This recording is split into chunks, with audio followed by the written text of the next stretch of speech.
3 tahap yang harus dilewati dan kemungkinan kalian bisa cuan.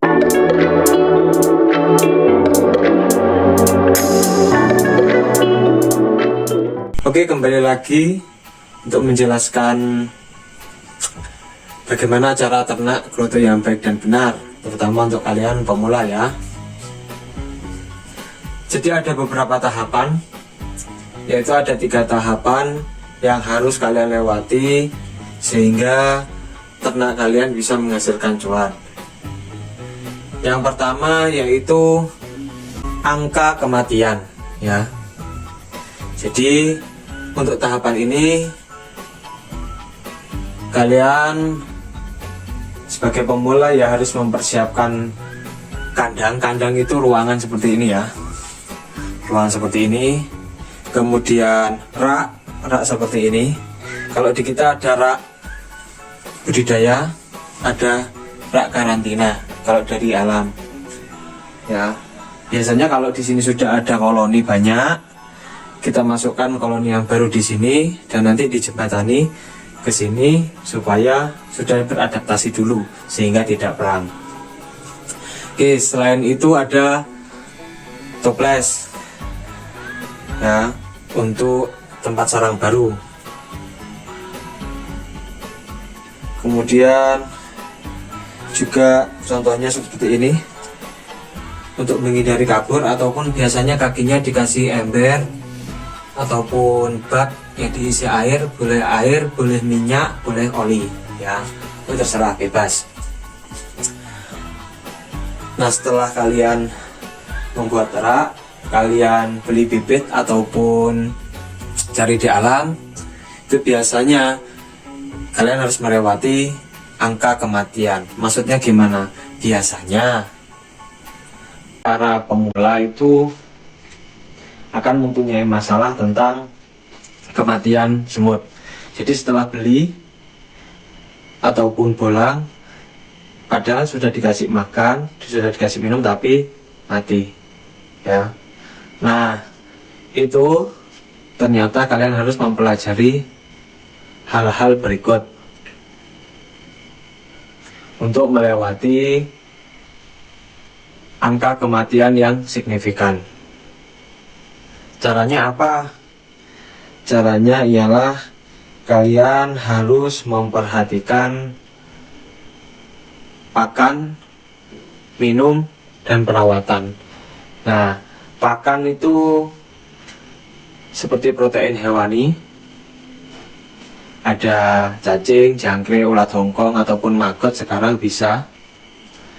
Kemudian minumnya itu ada air gula dan air biasa. Nah, itu setiap hari rutin ya, harus dirawat juga ataupun dikontrol. Nah, dari situ kalau kalian sudah melewati proses berkurangnya angka kematian, kalian akan masuk ke tahap selanjutnya, yaitu cara menambah koloni ya. Nah, bagaimana cara menambah koloni? Seperti ini misalkan ya, yang awalnya ini sebenarnya kan awalnya ini cuma 3, sekarang ada 5 dan 6 di bawah, dan itu masih belum terisi. Nah, bagaimana caranya? Ya, caranya kita harus lebih ke arah perawatan. Perawatannya gimana ya kan? Nah, ada berbagai macam perawatan, mulai dari jika musim bejantan itu banyak, kita harus musnahkan. Kemudian kita harus semprot semutnya yang ke area bawah seperti ini supaya kembali ke sarang. Kemudian ada juga misalkan ternyata toples itu harus dilubangi seperti ini, yang putih-putih ini itu kan lubang supaya membuat sarangnya itu lebih enak ataupun nyaman dan lain sebagainya ya. Nah, maka dari situ nanti akan bisa menambah koloni. Itu yang tahap kedua. Nah, tahap yang ketiga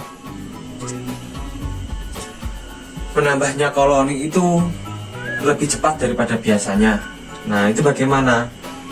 Itu harus membuat nutrisi, ya, nutrisi semut. Bagaimana caranya? Ya, kalau dari Kroto Banyuwangi kita lihat di internet, di media sosial, kemudian kita coba-coba, dan yang terakhir itu kita juga sempat main ke teman yang lebih berpengalaman bagaimana caranya. Terkadang kita sudah uji coba, lakukan observasi atau penelitian itu padahal bahannya, caranya itu sama tapi hasilnya berbeda. Nah, itu bagaimana? Nah, ternyata kita harus melewati proses itu dulu, tidak ujuk-ujuk ataupun tidak tiba-tiba berhasil. Ya, hampir semua ya di dunia ini harus melewati proses dulu. Biasanya kalau langsung instan ya jatuhnya juga instan ya. Nah, seperti ini misalkan kita kasih nutrisi ya, ini kita juga belajar 1 tahun Kroto Banyuwangi untuk menghasilkan nutrisi yang ampuh lah, katakanlah, untuk pengalaman kita ya. Nah, setelah bisa dapat nutrisi, maka koloninya itu akan cepat berkembang biak. Misalkan di sini ya, bertelur. Nah, nutrisi juga membantu yang awalnya telurnya juga kecil-kecil seperti ini, ada juga yang besar seperti ini ya.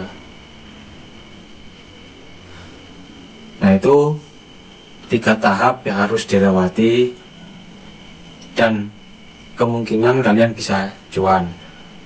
Dan yang terakhir, bukan tahapan tapi kalian seharusnya kalau sudah melewati 3 tahap itu, melewati proses itu, maka kalian pasti akan semangat belajar lagi tentang kroto, kemudian tidak pantang menyerah, dan tentunya kalian beternak dengan hati ya, bukan karena ingin cepat-cepat mendapatkan cuan.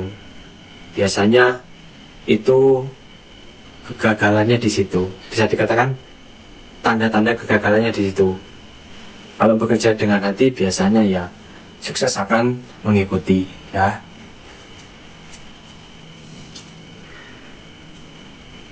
Mungkin itu penjelasan singkatnya ya untuk pemula. Kalau kalian ternak, ini sekedar teori.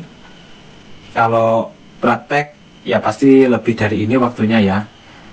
Kalian bisa tanya-tanya melalui kolom komentar di YouTube.